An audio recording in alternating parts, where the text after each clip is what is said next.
Ibu dan sahabat Dharma, Namo Sang Hyang Adi Budaya, Namo Buddhaya. Saya Budianto dari Denpasar, Bali. Pada hari ini akan menyampaikan sharing Dharma. Ya, topik yang akan saya sampaikan pada hari ini adalah mengenai ekonomi keluarga.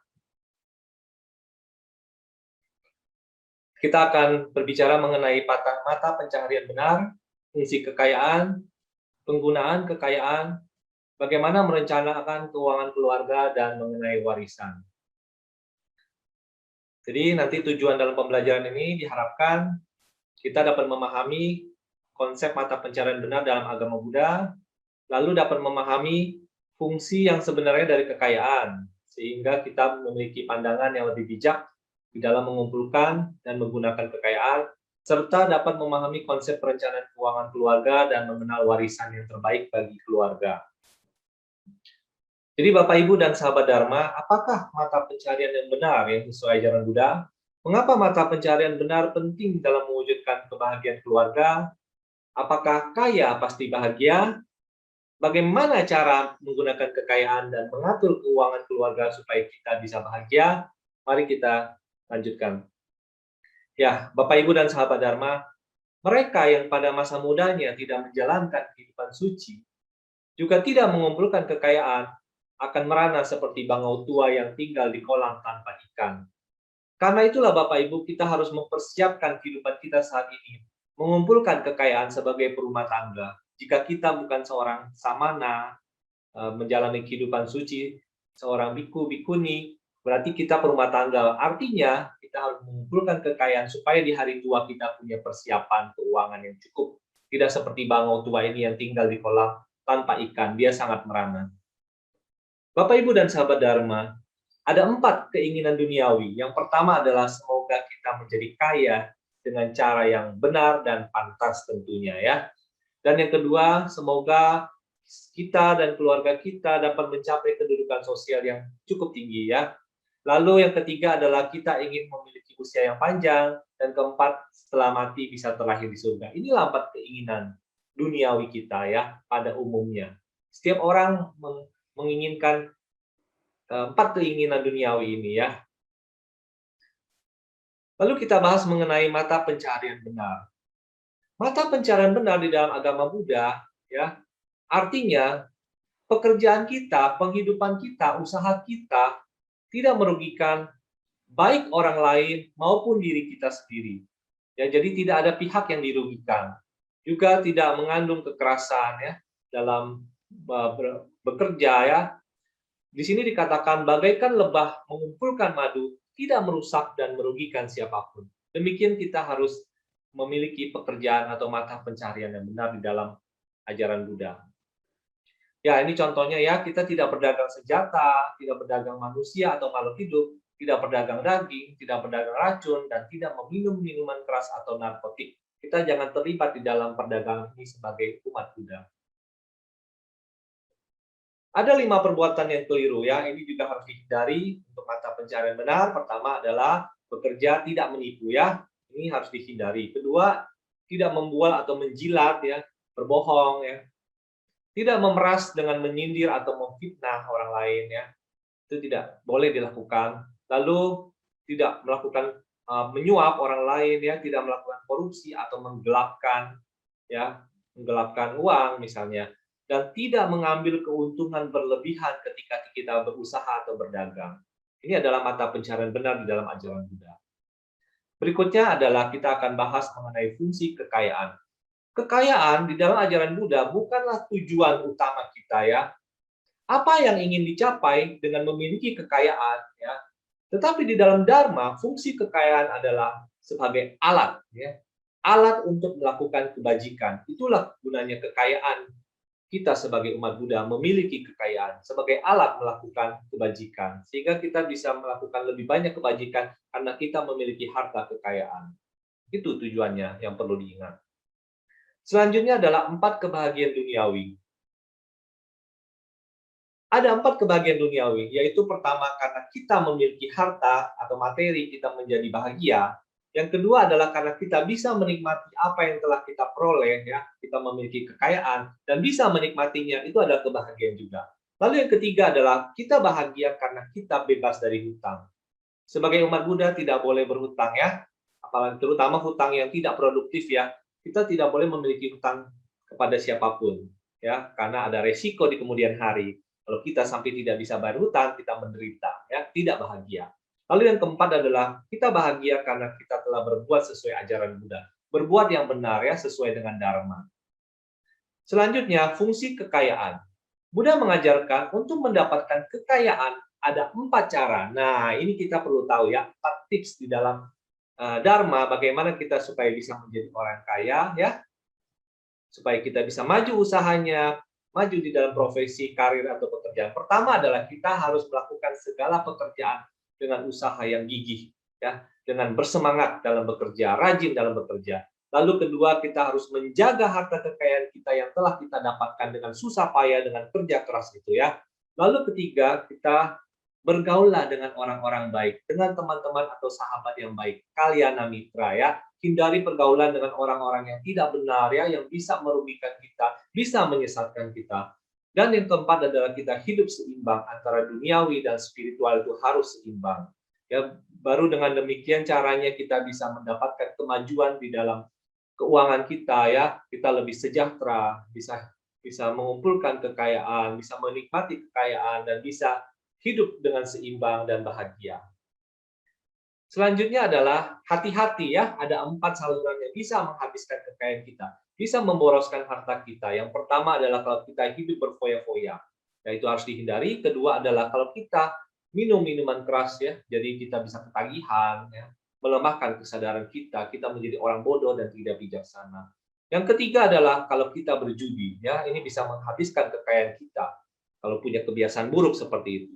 Lalu yang keempat adalah kalau kita punya teman-teman atau bergaul dengan teman-teman yang tidak baik, ya, teman-teman yang bisa merusak, ya, menyebabkan kita memiliki kebiasaan buruk dan akhirnya harta kita habis, ya. Hati-hati dengan 4 saluran yang memboroskan kekayaan ini. Lalu bagaimana penggunaan kekayaan di dalam ajaran Buddha? Buddha mengajarkan kita jika kita memiliki penghasilan bagi dalam 4 bagian, ya. Yang pertama adalah kita gunakan dinikmati untuk kebutuhan hidup kita sehari-hari, ya. Kita butuh makan, butuh segala sesuatu, ya, butuh tempat tinggal dan lain-lain, itu kita gunakan satu bagian untuk kebutuhan hidup kita sehari-hari, ya. Lalu satu bagian lagi kita tabung, ya. Kita simpan untuk digunakan ketika ada kebutuhan darurat, ya, kita bisa menggunakan tabungan kita. Lalu ada 2 bagian lagi, ya. 2 bagian inilah yang kita gunakan untuk investasi, mengembangkan usaha, mengembangkan apapun, ya, yang kita ingin kembangkan di dalam kehidupan ini. Jika tidak digunakan, kita bisa investasikan di investasi apapun, ya, yang menguntungkan buat kita, ya, investasi yang benar, ya, sehingga menjamin kita di masa tua nanti memiliki uang yang cukup, tabungan yang cukup, ya, sehingga bisa membuat hidup kita lebih sejahtera di kemudian hari. Ya, ini adalah cara kita menggunakan kekayaan. Dalam investasi pun kita tidak hanya investasi di sisi duniawi, ya, kita juga bisa investasi di sisi spiritual, ya. Artinya kita harus berdana. Karena kita percaya dengan berdana atau berderma, apalagi untuk kemajuan dharma, itu pasti akan kembali hasilnya kepada kita, ya, dalam bentuk kekayaan, kesejahteraan, bahkan kehidupan yang lebih baik, ya, kehidupan bahagia setelah kita meninggal nanti. Selanjutnya adalah dengan memiliki kekayaan kita bisa membahagiakan selain diri kita, orang tua, ya, papa mama kita juga bisa ikut bahagia, istri dan anak yang kita sokong juga bisa bahagia, karyawan atau bawahan pelayan-pelayan kita, ya, semua bisa terbantu kalau kita memiliki kekayaan. Kita bisa juga berbagi kepada sahabat, ya, atau saudara kerabat kita karena kita memiliki kekayaan. Ketika musibah atau bencana kita bisa membantu, ya, kita bisa mengatasi juga ketika kita terkena musibah atau bencana, kita tetap punya harta yang disimpan, ya, yang bisa mengatasi segala masalah yang sedang terjadi. Lalu kita bisa memenuhi kewajiban kita kepada keluarga, ya, kepada siapapun, ya, orang-orang yang datang kepada kita bisa membantu karena kita punya kekayaan. Lalu kita bisa membayar pajak, ya, karena kita punya kekayaan. membantu negara ya. Lalu setelah juga bisa melimpahkan jasa kepada orang-orang ya, atau keluarga kita yang telah meninggal, ya juga bisa kepada para dewa. Itu kita bisa lakukan ya, menggunakan kekayaan yang kita miliki. Lalu yang terpenting adalah kita bisa memuliakan agama kita, mengembangkan Buddha Dharma ya, supaya orang-orang lebih banyak, semakin banyak orang yang belajar Dharma, sehingga terbantu hidupnya bisa lebih tenang dan bahagia dengan mempelajari dan praktek Dharma. Juga kita bisa membantu para rohaniwan ya, para anggota sangga ya, para pandita yang masih mengalami kesulitan, kita bisa bantu hanya kalau kita memiliki kekayaan dan kita bisa gunakan kekayaan itu di jalan ini ya, di jalan yang benar. Selanjutnya adalah bagaimana merencanakan keuangan keluarga. Kita harus tentukan dulu jangka pendek, jangka menengah, dan jangka panjang ya, untuk merencanakan keuangan keluarga. Kita harus ketahui kemampuan keuangan saat ini, posisi kita di mana ya, seberapa banyak kita memiliki aset kekayaan, lalu bagaimana potensi ini ya di masa mendatang. Kita bisa melakukan perencanaan yang terintegrasi, misalnya kita mengatur anggaran belanja rumah tangga, kita atur ya, kita punya penghasilan, kita atur seberapa banyak yang kita gunakan untuk belanja. Kita juga mesti hati-hati ya untuk cash flow-nya ya. Jangan sampai kita nanti lebih besar pengeluaran daripada pemasukan atau penghasilan yang kita miliki. Dan kita juga bisa atur keuangan kita gunakan untuk sisi proteksi diri ya, melalui asuransi. Kita anggarkan juga untuk dana pensiun ya, kita tabung misalnya, kita investasikan, lalu yang untuk bayar pajaknya ya, dan untuk warisannya ya, itu kita bisa atur. Kita rencanakan keuangan kita. Yang terpenting adalah juga hindari hutang ya, kecuali hutang itu memang bisa produktif ya, tidak apa-apa ya, tapi hindari hutang sebisa mungkin. Ya, jangan sampai kita berhutang. Lalu kita juga membuat pemasukan ya, tadi saya katakan uang masuk itu harus lebih banyak ya, lebih besar daripada yang kita keluarkan. Itu perlu direncanakan di dalam keluarga kita ya.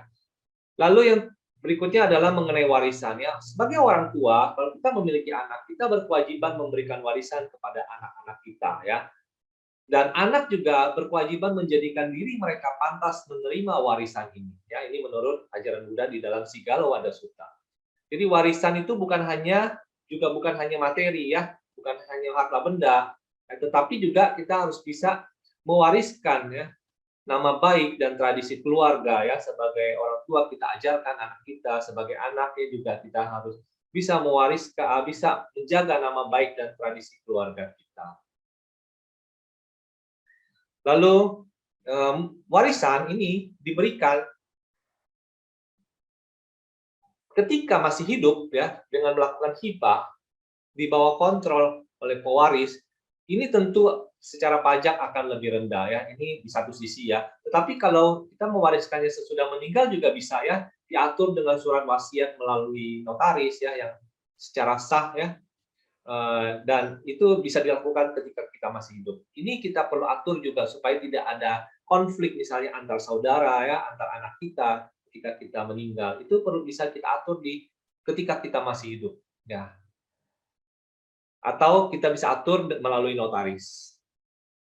Ya demikian Bapak Ibu dan sahabat Dharma, Dharma yang singkat ini semoga bermanfaat bagi Bapak Ibu ya, terutama kedua mempelai. Semoga bisa mengikuti ya materi ini dengan baik ya, sehingga bisa berguna bagi kehidupan mendatang ya, untuk sebagai menghadapi kehidupan keluarga yang baru nantinya ya. Be mindful, be happy. Namo Sang Hyang Adi Budaya, Namo Buddhaya.